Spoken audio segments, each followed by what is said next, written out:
I wanted to do another problems with the MTA. I was thinking about it. And what I want to talk about is awareness. Public awareness.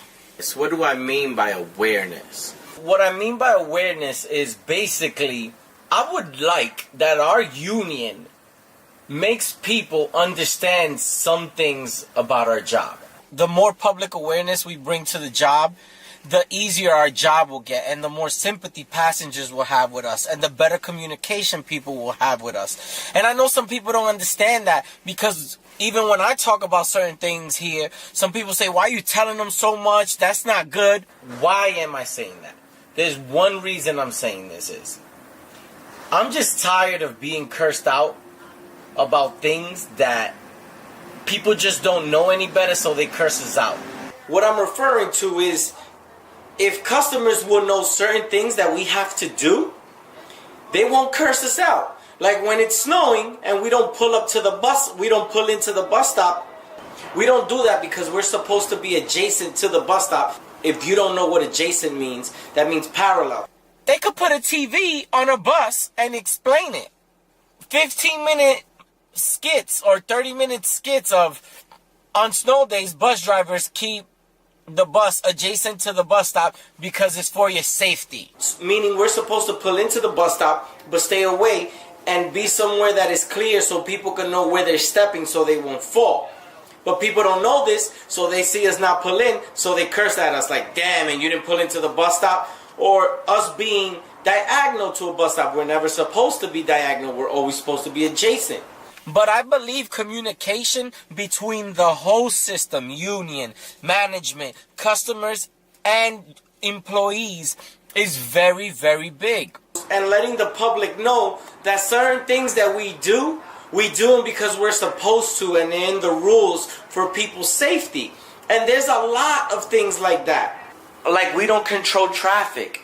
We don't know train schedules and that we're only in charge of this bus. Even on letting passengers go after 10 o'clock. If the bus driver feels it's not safe enough, he is deemed to say no to you. I just feel that there's so many things that with like a short 30-minute commercial, people could be aware of why we do certain things. And if people would know that, you know, they'll go about it another way. We won't get cursed out for it. And there's just so many things like that. I don't have too many in mind. You guys could put in the comment below what you think. I think public awareness is something that the MTA can do with little signs, with little videos, because it's coming to that they're going to have TV on the bus. They're going to have everything on the bus. Some people are just not in tune with themselves or understand how these things go, and they seem to get into the bus and they curse us out and they talk to us a certain way. Me, I push it to the side, but a lot of people, they get frustrated and they get stressed out. And the reason I thought about this is because I got cursed out for something some other bus driver did, like, oh, look at your fellow operator left us. But you know how many times I've been cursed out because of that?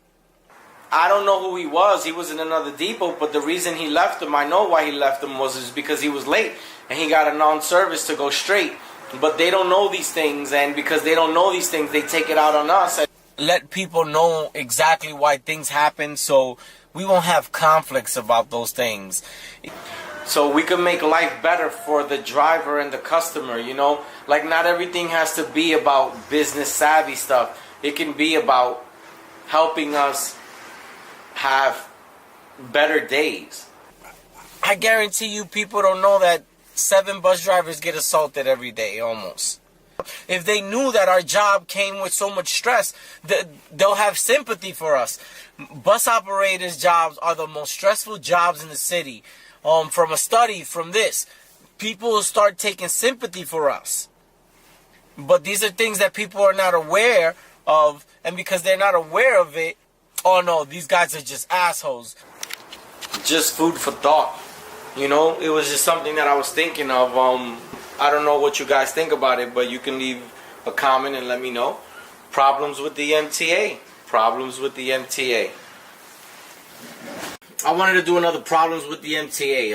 I was thinking about it. And what What's going on? What's going on, people? That's from my boy Jason Philly. He got this. He's a bus operator. I don't know exactly where he drive out of, but he do these videos on YouTube, informational videos. I really like the videos, so we're going to start featuring some of his videos on the show. Now, if you're watching, make sure you share this live out. This is a very important show. We're going to do some contract updates. We're going to talk about some things that happened at the Assault March. We're going to talk about Sam Houston theatrical rant on the MTA board. First, let's get into, y'all know, look, I got the Progressive Action shirt on with the red arc, with the red snapback. I got the hats. If you want the hats, go to Perfidel, PERFEDEL.com. Different colors. That was the blue. I got the gold here. I got the red snapback with the gold. I got polo shirts, more snapbacks, hoodies. Let's support. Make sure you go and get your Progressive Action wear. Now, this Saturday, May 18th, we have the Fist and Grits meet and greet. I will be having some items there for sale. I'm not holding anything for anyone. First come, first serve. If you want it held, you go to perfidel.com and you reserve your hat or shirt or hoodie. Now on May 3rd, we had our also important, very important assault march. As you can see, a lot of people came out. Don't listen to what you hear on the internet and people say, oh no, no, it was a small turnout. It was not a small turnout. It was a good turnout. NYPD was even happy. It was like, hey, look, you did good this year. More people came out. And then who really cares how many people actually come out? It could have been me and just my Progressive Action inner core people there by ourselves. We are there to send a message. Now, the message will be better sent and received if there's more people, but it don't matter. We there for the people. We here to create awareness about these assaults. People are getting beat up on the job every single day, disrespected every single day. And it's about time that we bring awareness to all these assaults that's happening on the job. We even had our brother who was almost murdered, Denard Jenkins. He was on the last show. He did an interview. It's a great interview we did. We had Denard Jenkins there. He marched with us from the Union Hall across the bridge in front of 2 Broadway, gave a speech in front of 2 Broadway. And that's what it's about, man. It's about creating awareness, all of us sticking together. And mind you, union reps did come. The inner core people of Progressive Action, the people who's not into playing politics. Shout out to my brother, William Drummond. He gave a resounding speech in front of 2 Broadway. It was beautiful. Everybody actually gave good speeches. Nuke, Jocelyn, Ben gave a good speech. Shout out to my boy, Canela Gomez, the new member of the Progressive Action inner core team. Everybody did great. The chaplain, the people who's running for the Queens DA, I will be interviewing them on a future show. But everybody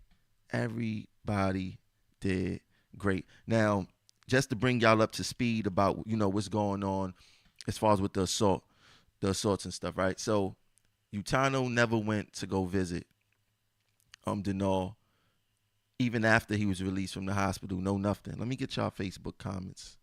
on the page. Give me 1 second. Let me see what's going on here. Okay, let me see what's going on. Get comments, okay. All right, Jason Philly is from Gun Hill. Thanks for that update, Mildred.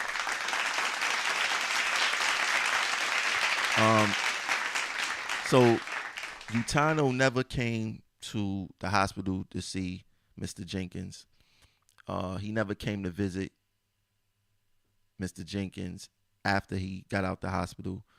And little to no contact after being almost murdered. Now, after being put on blast as normal, Progressive Action put the administration on blast, specifically speaking Utano.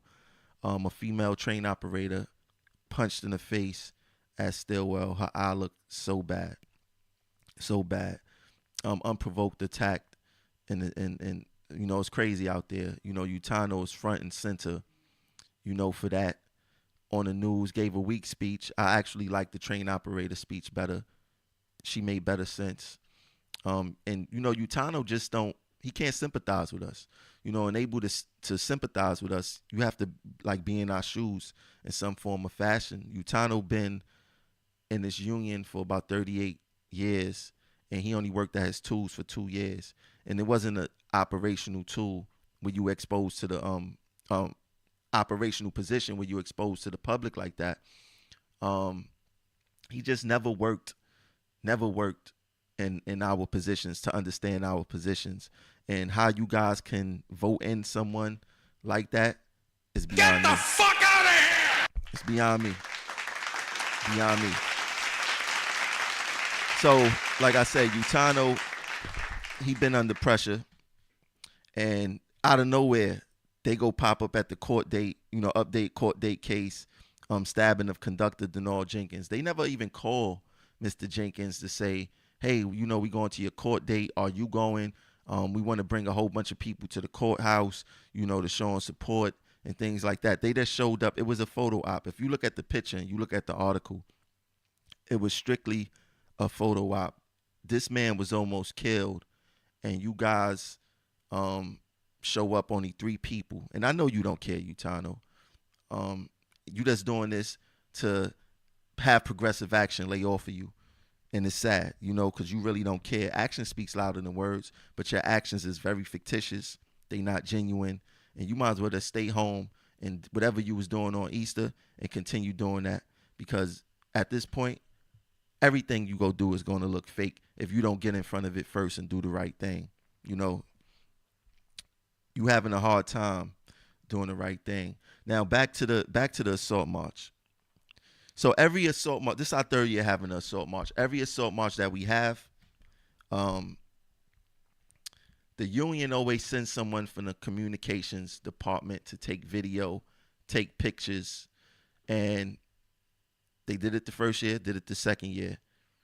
Let me see something.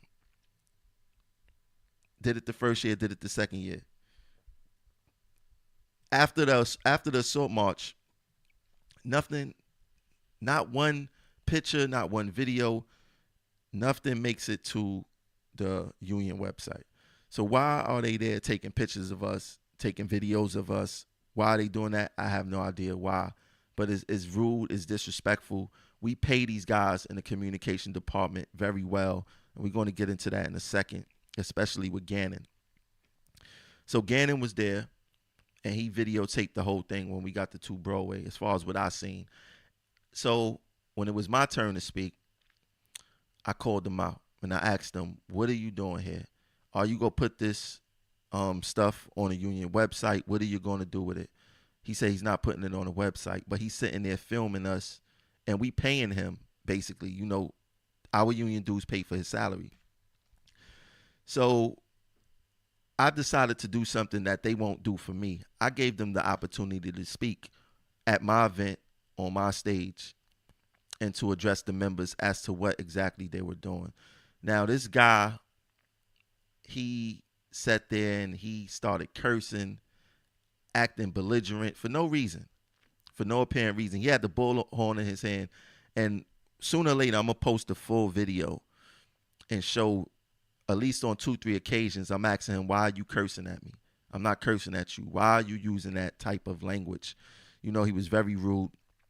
We're going to play a clip of the video now of him being removed by NYPD because he was acting very belligerent.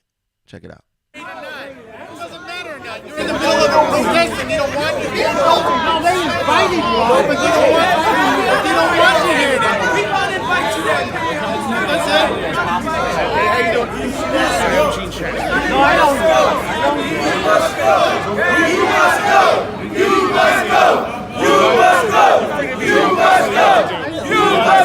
All of our cause.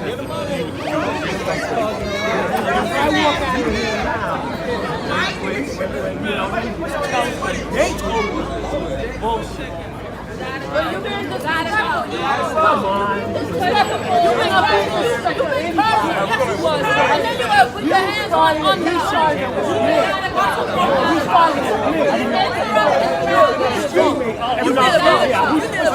This is why I'm worried about it. I don't need to be escorted out, okay? Thank you. All right? Screw you.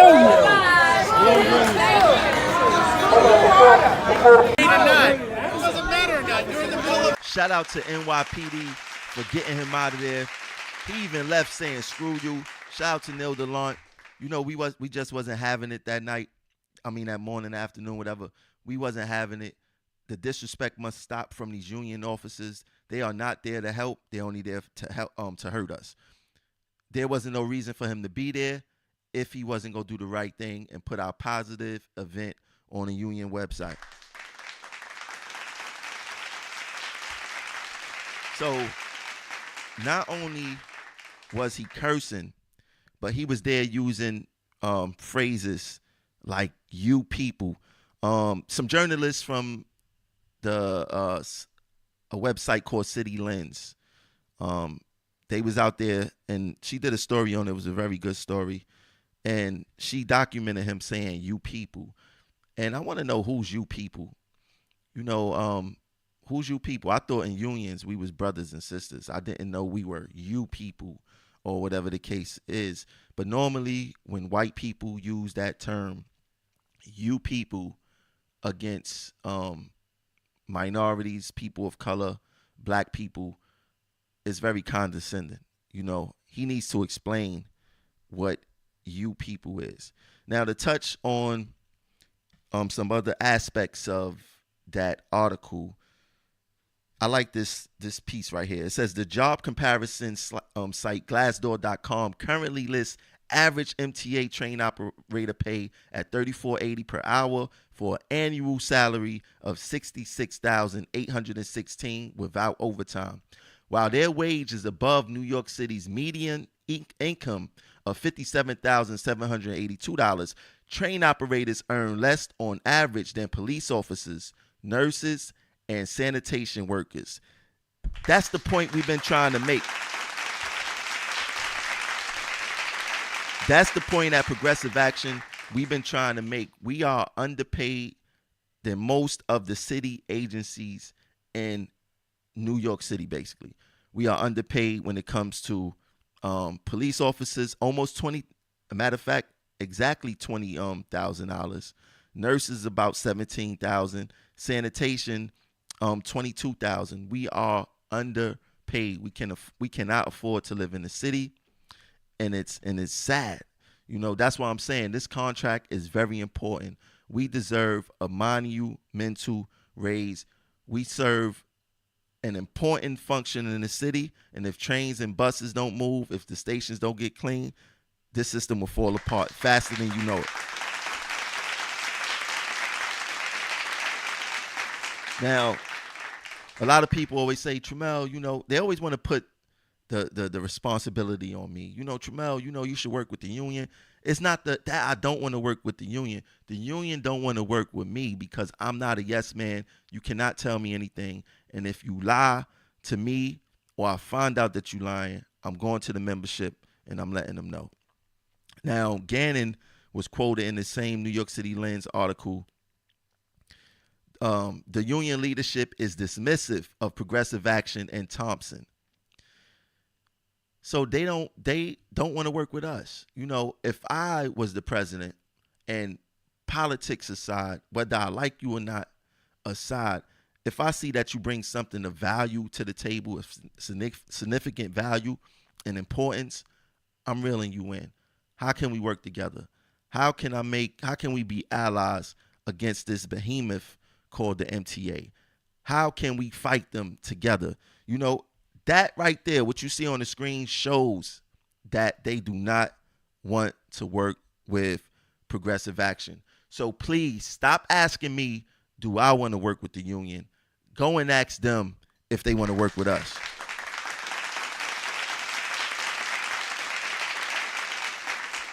Now, Gannon was out there. Let me take myself off the screen because I want you guys to see this. Now, Gannon was out there talking all this craziness, videotaping us, doing nothing basically. Look how much he makes a year of our union salaries. Take a look. $139,155 to do basically nothing. To do basically nothing. Basically $140,000 a year. He gets a union vehicle, and just to be the captain of Utano's spin team. Meanwhile, if you go to our union website looks like the obituary section of the Daily News. It's dead.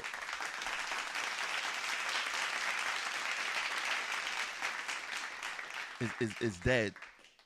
There's nothing going on. There's nothing going on that union website. They getting free money at the union hall. Trust me when I tell you, it is free money at that union hall.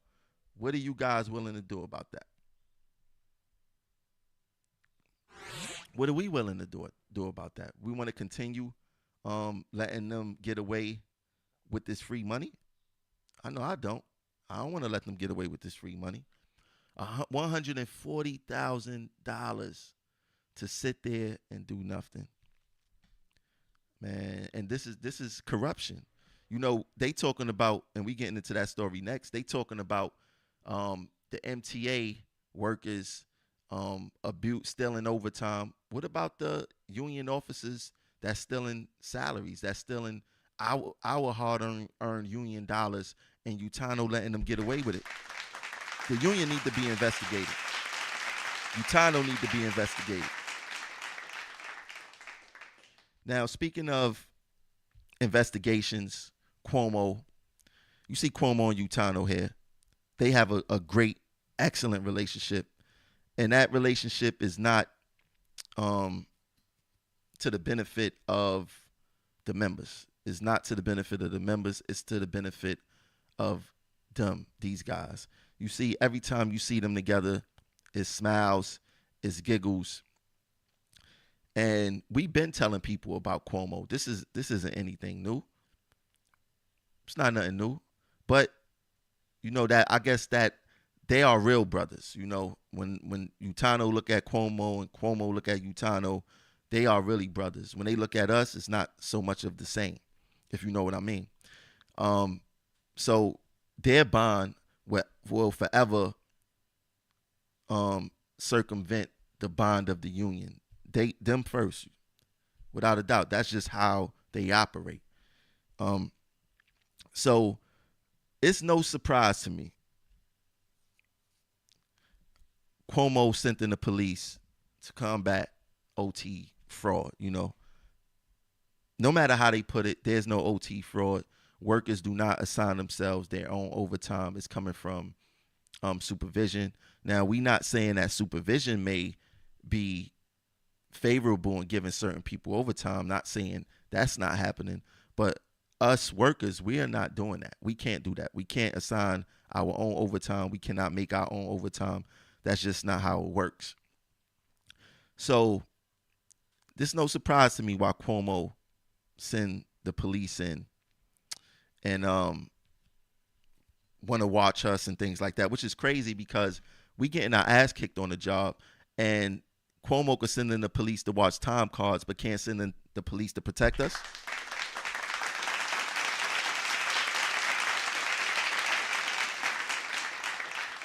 And what's funny is that MTA chairman Pat Foy says small fraction of OT is fraudulent.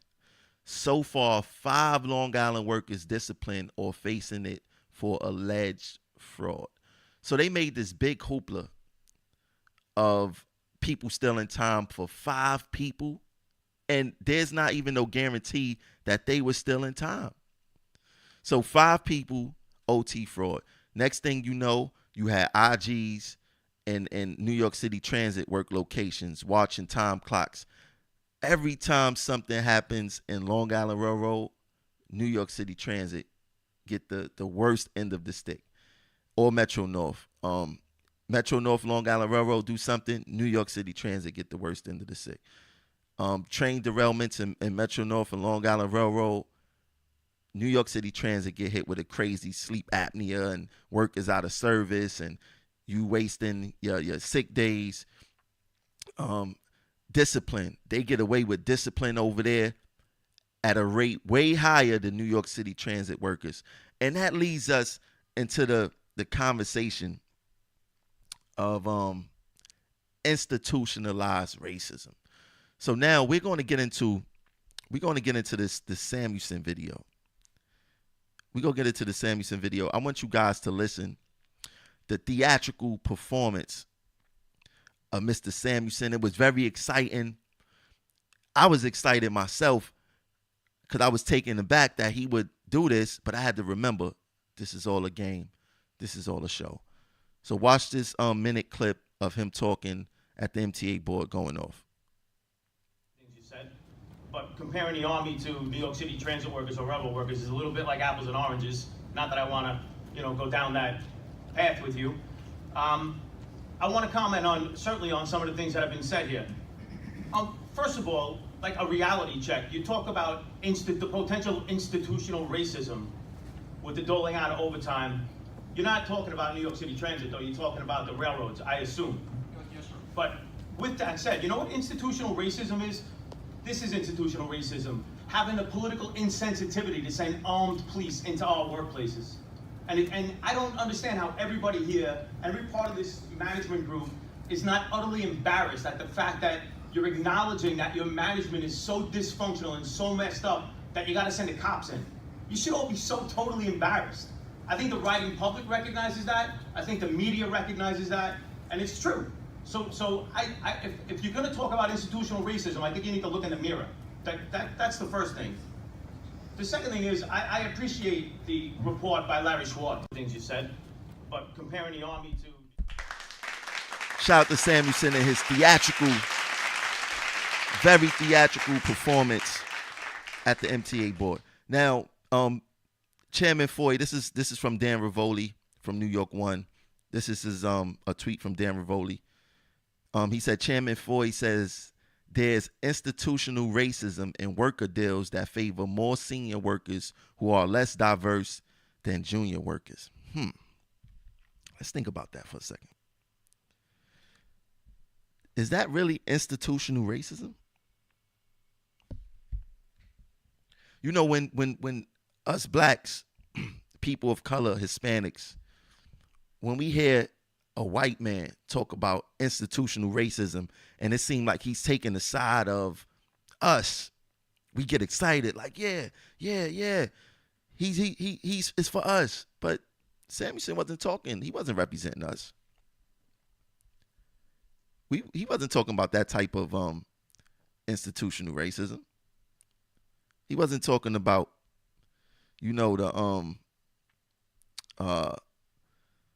the institutional racism that discriminate against blacks and minorities. He wasn't talking about that. But we got excited because we don't know better. Us people posting, Samuelson did this, Samuelson did that, and where was this? He wasn't talking about us. First of all, this OT scandal is in Long Island Railroad. I explained time and time again the makeup of Long Island Railroad. But Samuelson was smart enough to know that these attacks wasn't going against, the operators. They was going against the maintenance titles. The maintenance titles where they start at 85% of their top pay. The maintenance titles where it's dominated by Caucasians. And this is something that the MTA and the union recognized because that's the reason they started the apprenticeship program. The reason for the apprenticeship program was to move women and minorities into positions dominated by Caucasians.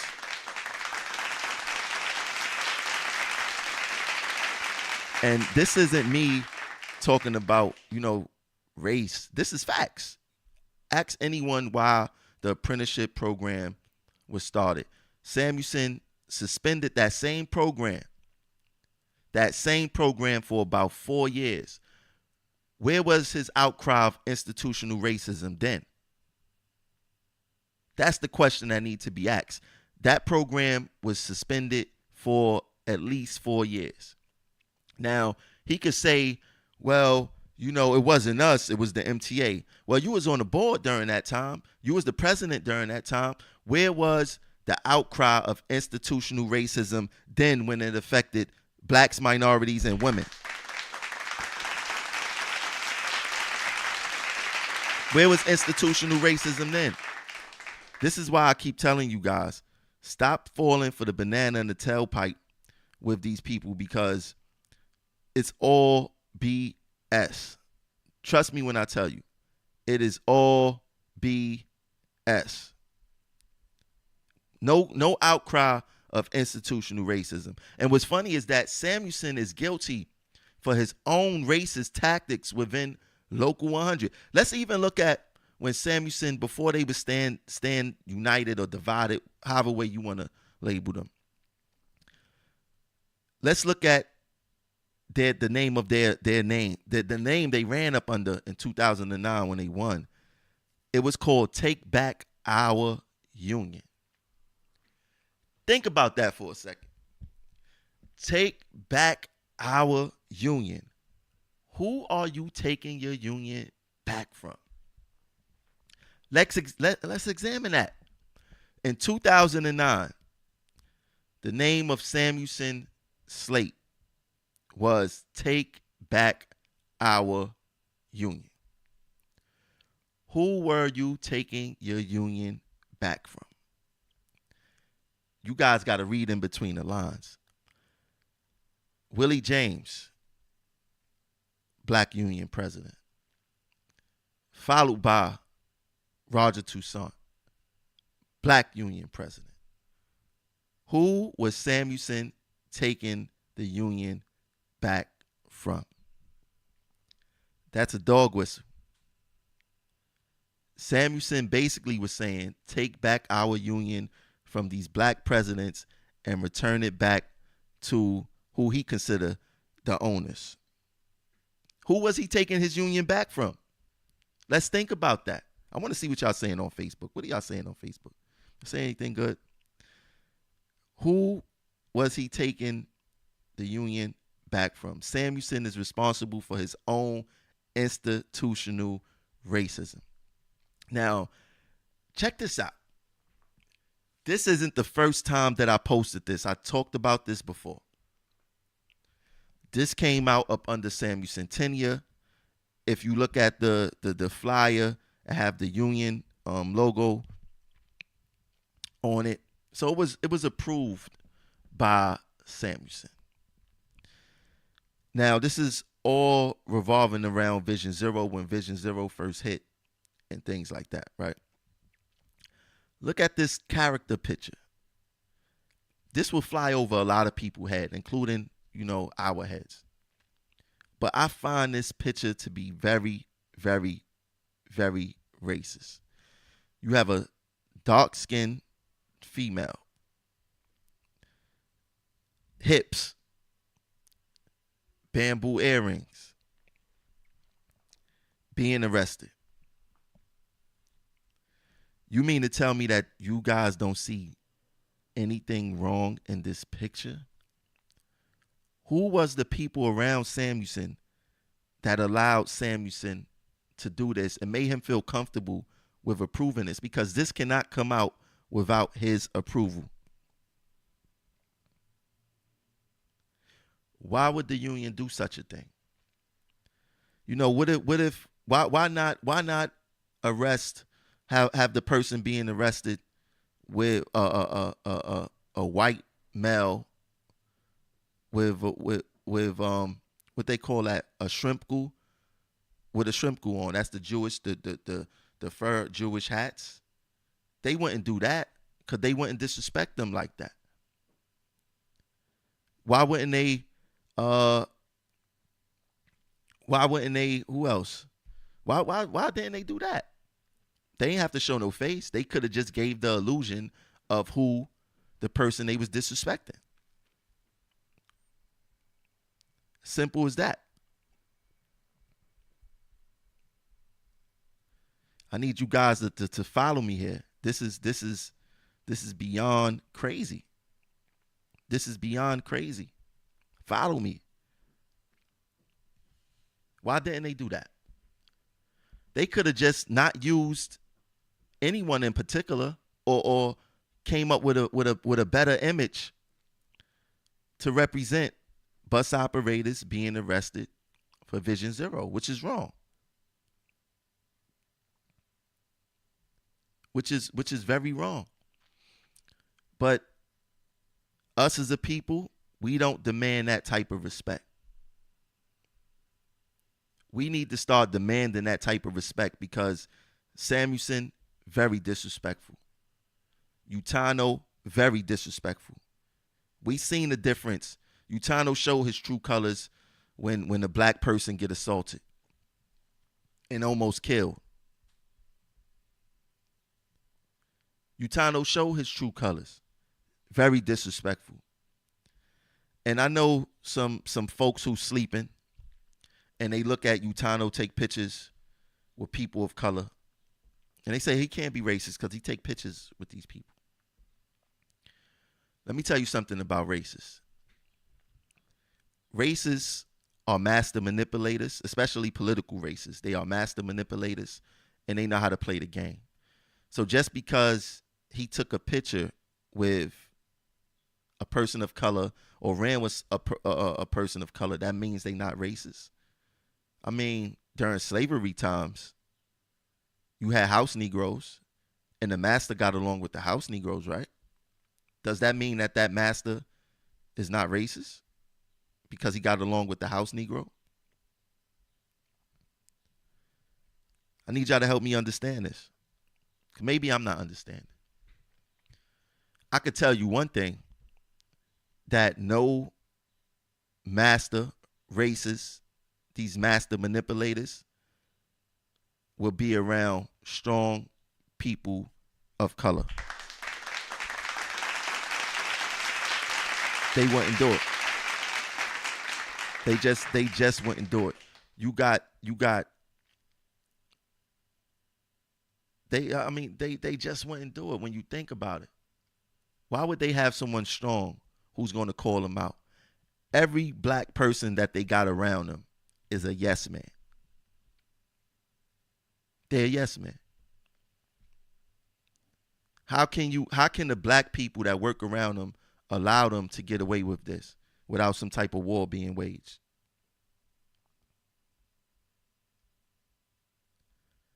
I need you guys to help me understand that.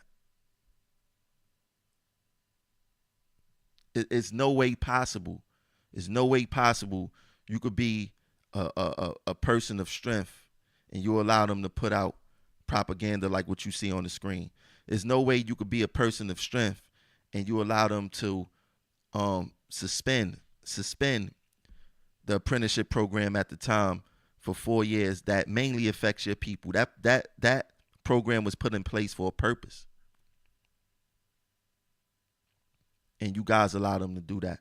There's no way possible you could be a strong person of color and you allow Utano to not go visit Brother Jenkins in the hospital when he almost was killed. There's no way that you can allow that. It's no way. I don't want to be around you. I don't want to be in no pictures with you. I don't want to do anything. At some point in time, we got to stand up and send a message. At some point, we have to stand up. At some point, we have to say, enough is enough. We can't do this no more. We're not going to allow you to do this no more. It's funny. These guys go to these MTA board meetings and talk about institutional racism and don't know anything about institutional racism. A whole bunch of white people at a table pointing the fingers about institutional racism is like the Ku Klux Klan sitting at a table and they pointing to each other to see who's more racist.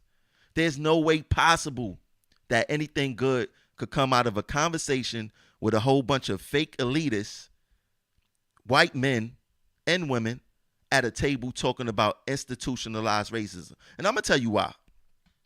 I know the truth hurt.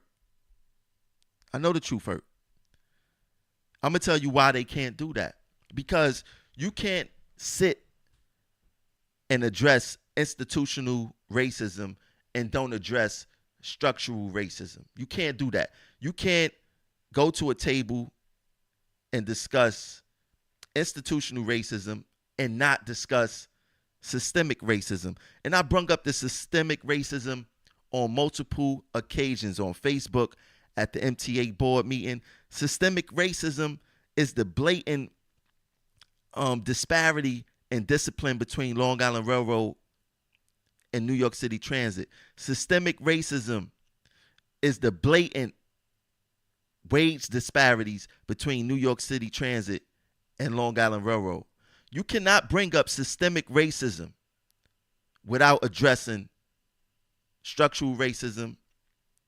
Well, you can't bring up institutional racism without discussing systemic racism and structural racism. But there's one other thing that you can't bring up without bringing up those three, and that's white privilege. And when you look at the MTA board meeting, you see a whole bunch of white privilege. Whole bunch of white people telling us, mostly minority company, what's good for us and what's not good for us. And that's the truth. Samuelson isn't qualified to talk about institutional racism when he implemented his own version of institutional racism inside Local 100. Pat Foy is not qualified to talk about institutional racism. He's not qualified for that. None of them MTA board members are qualified. And you can have a black person on the MTA board. If they not speaking the truth like I'm speaking, they worthless up there.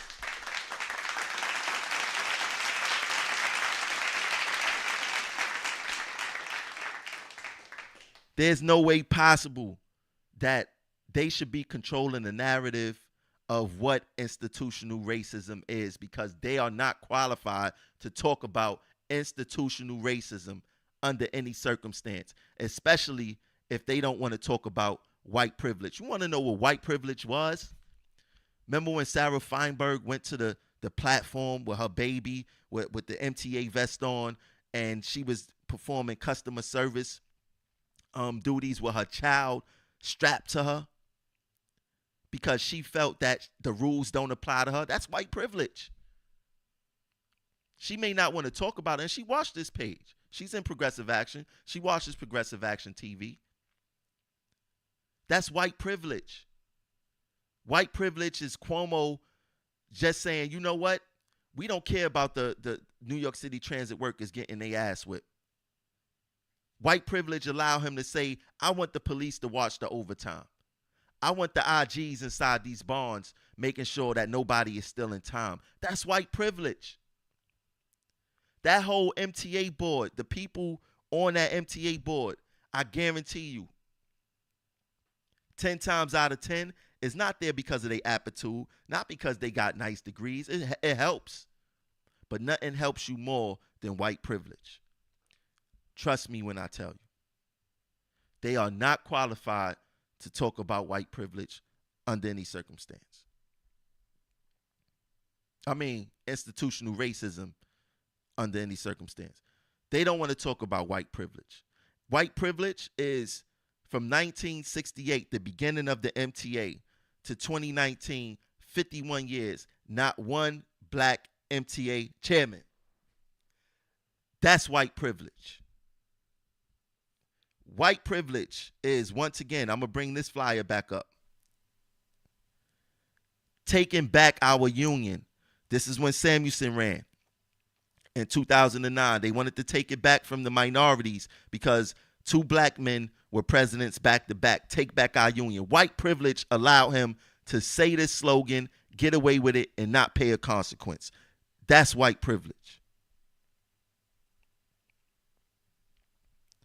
White privilege allow Utano and Cuomo to be best friends, to be good buddies. Because when it's not about Utano protecting the union or being the president of the union, white privilege recognize white privilege, just like real recognize real.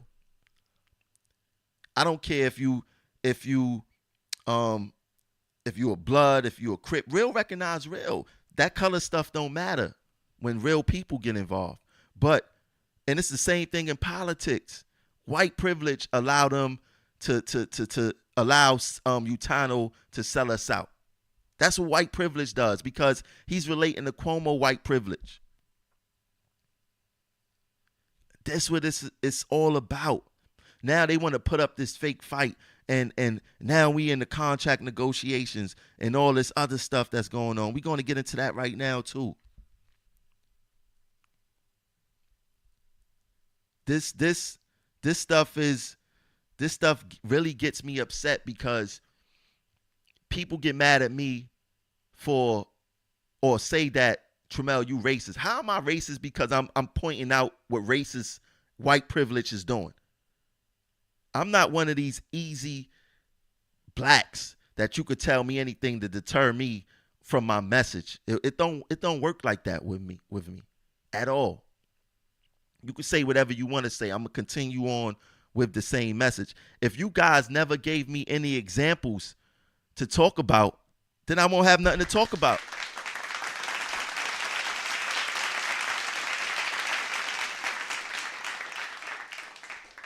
If you guys didn't give me these examples to point to and say, hey, this doesn't look right, I would not have anything to talk about. But you guys give us an abundance of stuff to talk about. What white privilege look like? White privilege looks like this. I'm going to have to play this video again. This is what white privilege look like. No, they invited you, but you don't want. This is white You don't want to privilege. hear that. We want to invite you then. That's it. Hey, how you doing? No, I don't know. You must go. You must go. You must go. You must go. You must go. This is white privilege. You must go. Felt that he had the right to be there. He did, but he didn't have the right to say whatever he wanted to say to us, like you people. That's white privilege. Well, you been the guy to go. Come on. You been a business. You been perfect. And then you put your hands on his shoulder. Look at white privilege in the flesh. This is white privilege. See, this is why I'm worried about it, because people I don't need to be escorted out, okay? Thank you. All right? You see how white privilege worked? He could not believe that the police asked him to go. His white privilege stood up and said, no way these white police officers are going to make me leave for these black people. That's what white privilege looks like.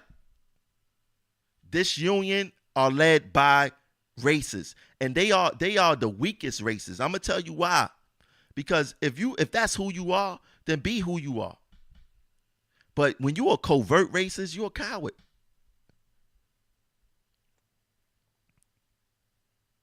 You are a coward.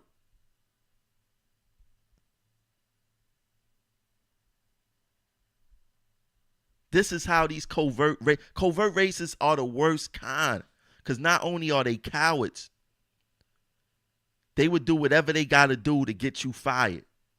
Because you strong and you black or you Hispanic or you're a minority. And I know a lot of people say, yo, we shouldn't be thinking about each other as minority. You got to talk their language. You got to talk the language that the people know. When you start talking too high, you start going over people's heads. I'm not here for that. You got to meet people on the level that they at. That's why I resonate with a lot of the workers here, because I talk to them. I don't talk through them. I don't talk around them. I don't talk over them. I talk to them. So yes, we are minorities. These people, a lot of people say, this is another thing from these covert races, another phrase, or sometimes it be my people that be saying this silliness. We got to stop fighting because the MTA go see that We're not together. You think the MTA? Where you think the MTA? You think they under a rock? You think they don't know that we divided?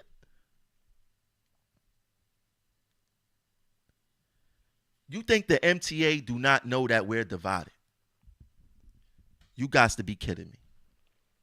You guys to be kidding me. I'm gonna give you an example how the MTA know that we are divided. You have union officers serving members up to management. Utano has been accused of serving members to management. So if you have these officers, the president or whoever elected, serving members up to management, you think the MTA don't see the division in that? You really think the MTA don't know that we're divided? I'm going to tell you what the MTA fear. The MTA fear a uprising. That's why they pay me so much mind, because they know that I'm awakening the people. I'm threatening their white privilege. No matter how many people work up under them, because there's a certain limit that blacks can reach in this company. The MTA would never be mostly black people at the top. If you say that, these white people would probably look at you crazy, like, "Oh, you bugging." It would never be black people at the top. That's white privilege. That's racist. Why can't it be? If it could be a whole bunch of white people, why can't it be a whole bunch of black people? That's racist. That's white privilege. That's how white privilege thinks. Oh, you crazy. You think it'll be a whole bunch of black people up here on this MTA board? Man, you must have lost your mind.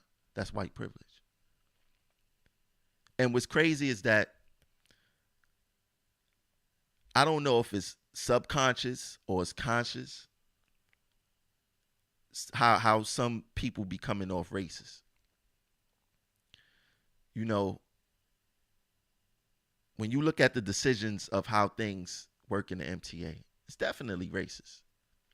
And what's funny is that you can't point your finger to one person. You only could point your finger to the culture. And that culture says that it's racist, right? They know the culture is racist. But us as a people, and we got to do better. And what the white people don't understand, the white people who wear a uniform just like me, who go to work every day just like me, you guys are collateral damage. In order for them to get the majority of us, some of you guys are going to get caught too.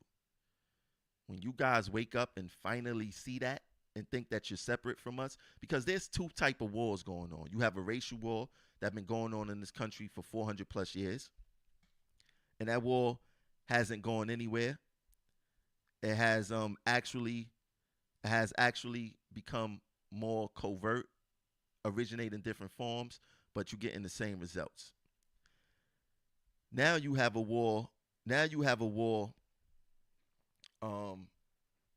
That's affecting the working class. The working class involves black, white, Hispanic, whatever, everything, Indian, everything, the working class. So you have these white elitists waging war, been waging a war against a race war. And now they waging a war against the working class. At least it has become more prevalent these past 15, 20 years, the war on the working class. Which like I said, involves everyone. So the working class is the same white guy who works for me every day at the job. It's a war on you. You may not want to think about it like that. You may not want to think that your people is waging a war on you in any form or fashion, but they are. But you also have pockets, like I said, of white supremacy, defending white supremacy or coming out for certain people. Utano coming out for the train operator who got punched in the face on the Fox. Now he's upset. Now he's irate. Now this must stop. But when Brother Jenkins almost got killed, that same energy wasn't there. That's white supremacy. It's racist. It says a lot. It says a lot.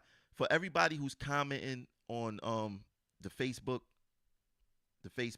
if you put up an emoji, I cannot post it because this program will not see it. So if you want me to repost your comment, if I see it, repost it without an emoji, and I will repost it. But this is facts. This is facts. And what's crazy is that I got a call from the media that said, yo, when the train operator got punched in the face, the union is all over it. So when I looked into it, I said, I see why they all over it.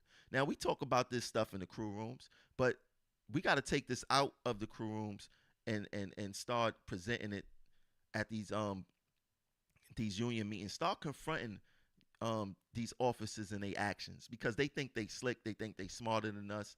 They don't want us to talk about it. I'm gonna continue to talk about it until I awaken. If I awaken 5 people up a year, I done did my job, because those 5 people would have continued to be asleep. And if those 5 people enlighten another 5 people, then we could get something going. These is all facts.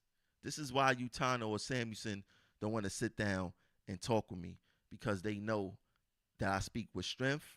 I'm not no idiot, and you cannot tell me anything.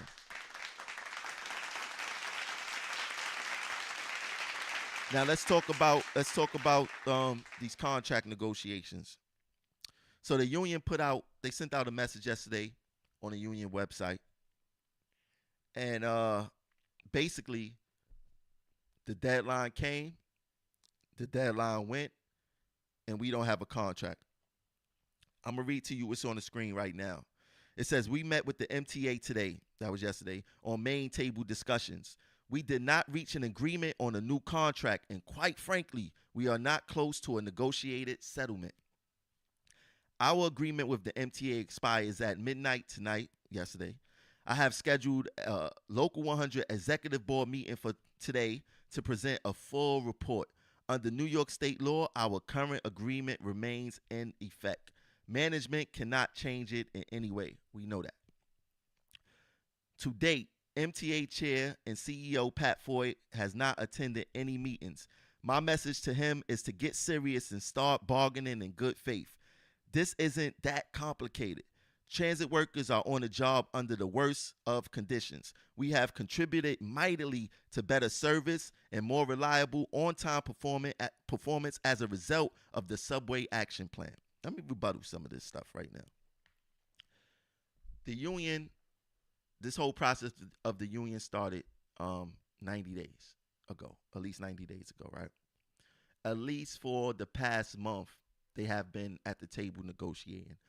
Why are we now just getting an update about our contract? Is our contract not our business? Someone explain that to me. Is our contract not our business? White privilege again. They complaining about Pat Foy not attending any meetings, the boss of the MTA, the chairman of the MTA. Why would you want him there? If you can't handle the people who's up under him, how you figure you're going to be able to handle him?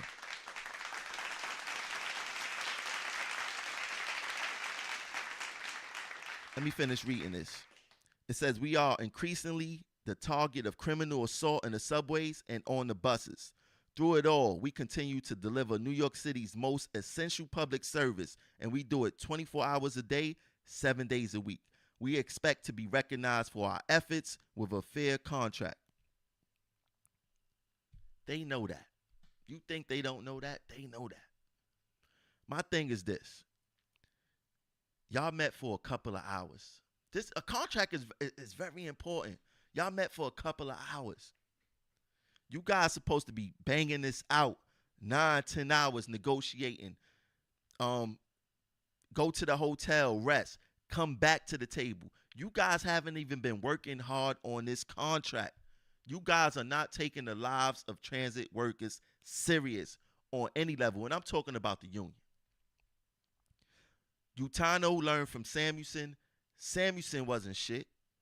Utano is even worse because he don't even got the gift of gab to talk. How can he communicate our problems efficiently when he can't talk? The union lawyers, they got, well, I'm gonna know this, Dennis Engel. He's trash. Ben Valdez is the best lawyer in Local 100.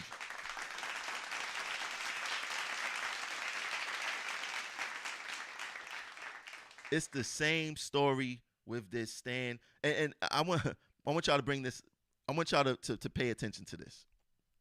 I want y'all to pay attention. I'm going to bring this up again. I got to put this back on the screen. When Samuelson put out his racist rhetoric of take back our union, right? And they won. They basically were saying take the union back from the black people, basically. Once they took the union back, they became Stand United. Why didn't they continue with take back our union? Now they Stand United. They really don't want to stand united. They really performing division throughout all of this property or the properties of Local 100. They really performing division. Now, let's not forget, I'm gonna bring this up briefly too. Let's not forget, they had called me, union lawyer Dennis Engel called me thuggish. Said I was acting thuggishly. What's this guy name? I forget his name. The dude who brung the charges against me said I was acting primitive like a primate.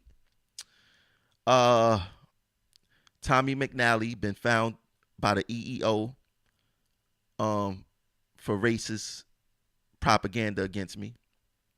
So the evidence is there. The proof is there. These guys are racist. But it's the same story. A deadline isn't a deadline with these guys. And management knows when it comes to our contract. Management knows that Utano is weak. Big time weak. They know that he won't cause any type of job action. That's for a fact. And more importantly, they know that he's not organized enough to create one, even if he wanted to. Even if he wanted to, he would not be able to organize one at all. Not a successful one. He won't be able to organize one. They know that. But us not coming up with an agreement at our deadline, keeping the members in the dark throughout this whole process, not saying what's going on at the main table. Even though we may get retro, that's cool. But we need our money now. We can't afford to live in this city now, not later. We have bills now.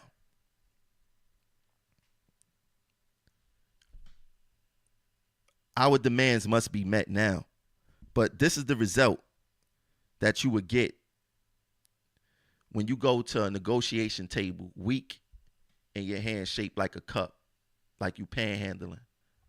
Like, are they negotiating or are they panhandling when they having these negotiations with the TA? What are they doing?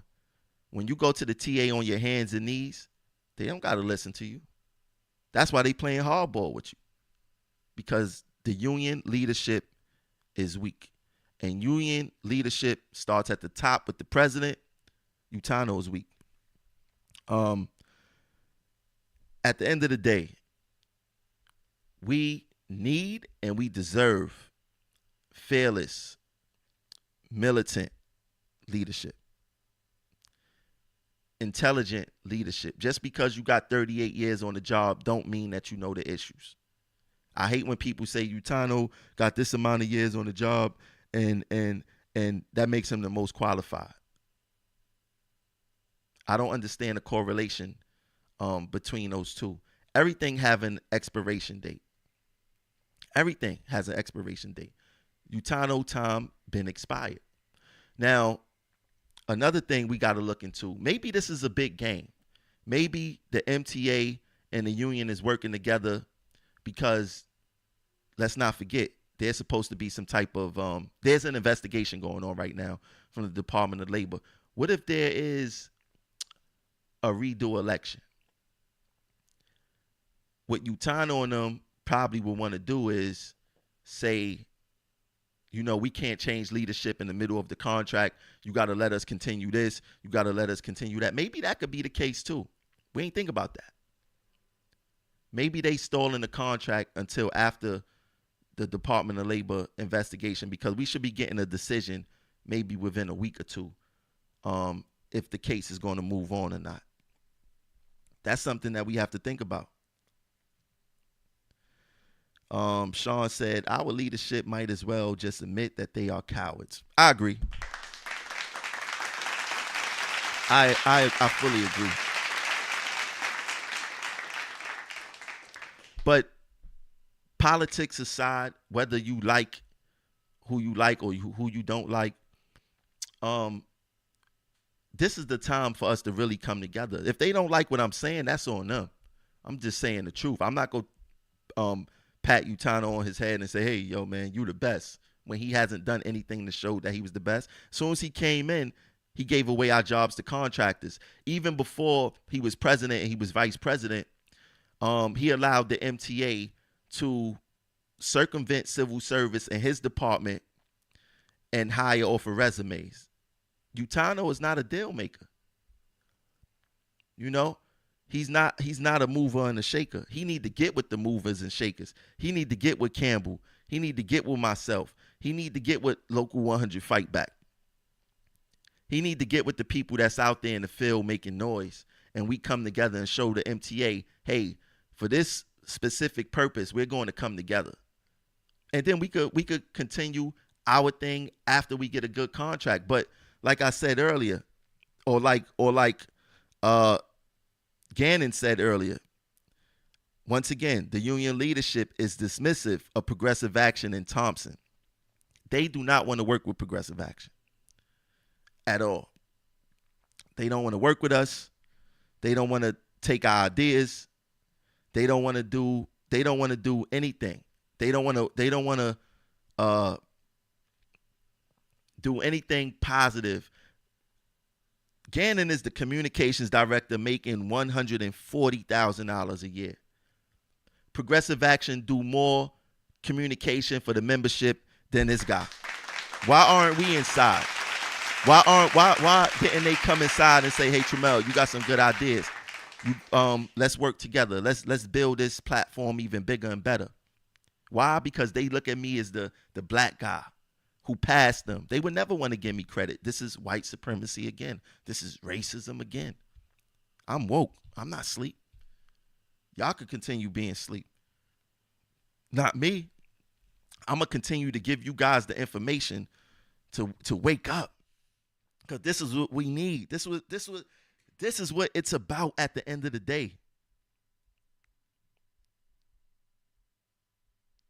You see that? You see that behind me? This is what it's about. It's about that in the back. We can't afford to live in the city if we don't got that behind me. We can't afford to take care of our families if we don't have that.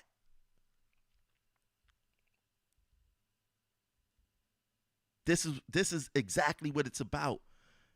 Don't let them fool you, because if they can't deliver a good contract, they should take a pay cut, a $20,000 pay cut across the board, top 4 officers and VPs.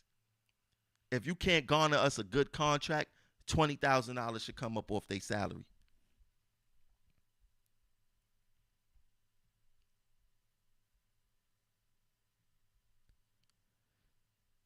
They listen. Y'all gotta wake up, man.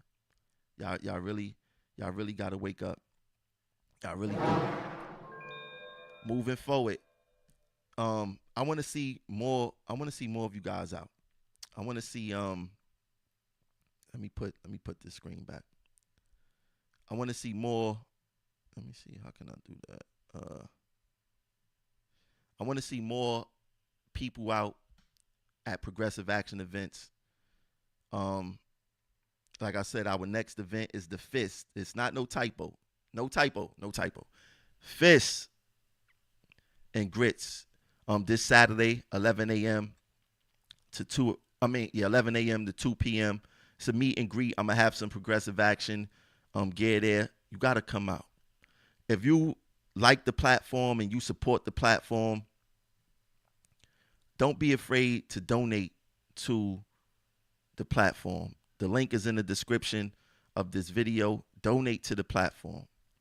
That's how we keep things going over here. This isn't free. I must have spent about over $20,000 of my own money building this platform. Continue to donate to the platform. If you want to get directly involved with Progressive Action, like I said, come to the events, come to the meet and greets. Let's start coming together and discussing issues. Let's teach each other about the different issues in the different departments. I do not know everything. I never claimed this to do know everything. I don't. Teach me about your department. I'm willing to learn, and that's essential of being a leader. Willing to learn about the different departments. I have essentially linked up with almost everybody whom I had problems with in the past. We have come together. They have come to the events. We have talked about working together and moving forward. This is what it's about. It's not about none of the other stuff. It's about coming together and working together and being one in some form of fashion. And the people who's against that, who's working against our best interests, we need to get them up out of there. If you have Twitter, follow us on Twitter. If you don't have a Twitter, start a Twitter and follow us and retweet everything that goes up on that page. We reach the MTA and the media so much quicker through Twitter. Get on Twitter. Follow our Twitter at Progressive Act. If you got Instagram, follow our Instagram at Progressive Action. Add people to the Progressive Action TV page on Facebook. That is very, very, very important. Very important. This media is very, very important. If you want the clothes, go to perfidel.com, perfedel.com. Support the platform. Support the movement. But more importantly, I need you guys to pay attention to this. Support yourself. This is not about me. This is about us, and us includes you. Thanks for tuning in. I'll catch y'all guys later. Peace.